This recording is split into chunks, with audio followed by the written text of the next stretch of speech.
गांव के एक कोने में एक निहायत ही गरीब मगर नेक दिल किसान अपने खानदान के साथ रहता था।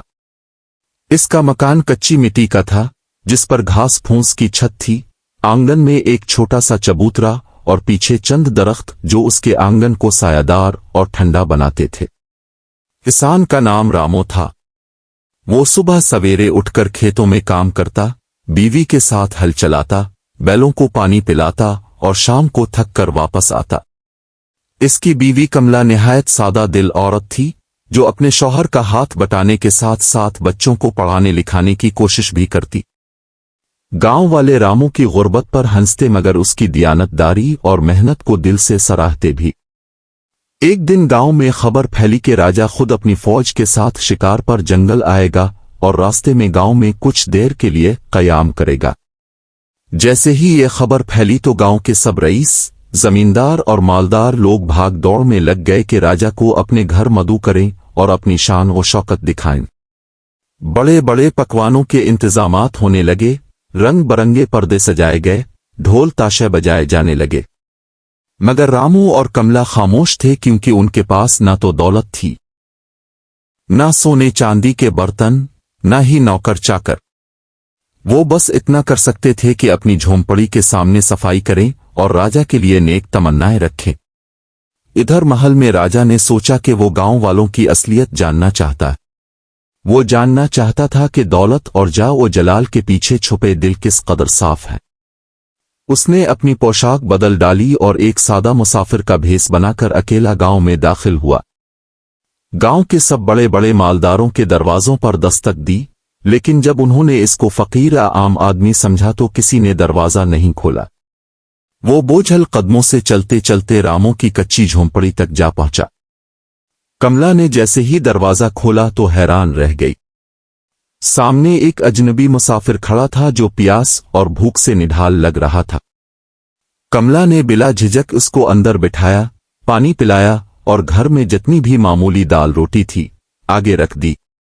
रामू भी आ गया और मेहमान की इज्जत में कोई कमी न छोड़ी। राजा ने दिल ही दिल में सोचा कि ये झोंपड़ी वाले गरीब हैं, मगर उनका दिल किसी महल से कम नहीं। इसी रात राजा ने असल रूप जाहिर किया। गांव के सब लोग हैरान रह गए कि जिसे वो फकीर समझ रहे थे वो दरअसल उनका बादशाह था। राजा ने ऐलान किया कि सबसे ज्यादा इज्जत इसने रामू और कमला के घर में महसूस की है। उसने कहा कि कल का भोज सब रईसों के घरों में नहीं बल्कि रामू की कच्ची झोंपड़ी में होगा। गांव में कोहराम मच गया।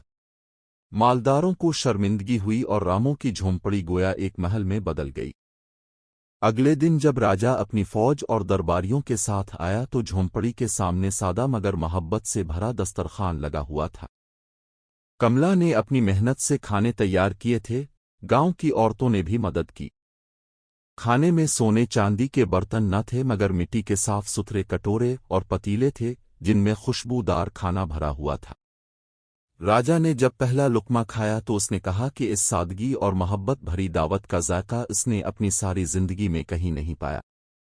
गांव के लोग हैरत से ये मंजर देख रहे थे कि एक राजा जो चाहे तो सोने के महलात में खाना खा सकता है, वो एक गरीब किसान की झोंपड़ी में सुकून पा रहा है।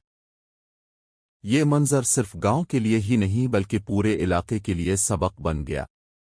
राजा ने सबको ये सिखाया कि इज्जत, मोहब्बत और खुलूस दुनिया की सबसे बड़ी दौलत है।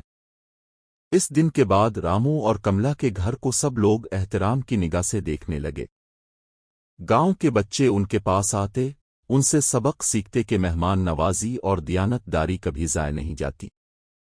राजा ने इनाम के तौर पर रामू को कुछ जमीन और बैल भी दिए ताकि उसकी गुर्बत कम हो सके। मगर रामू ने हमेशा कहा, राजा साहिब, असल खुशी उन चीज़ों में नहीं बल्कि अब जैसे बड़े इंसान का हमारे झोंपड़ी में आकर खाना खाना ही हमारी जिंदगी का सबसे बड़ा इनाम है।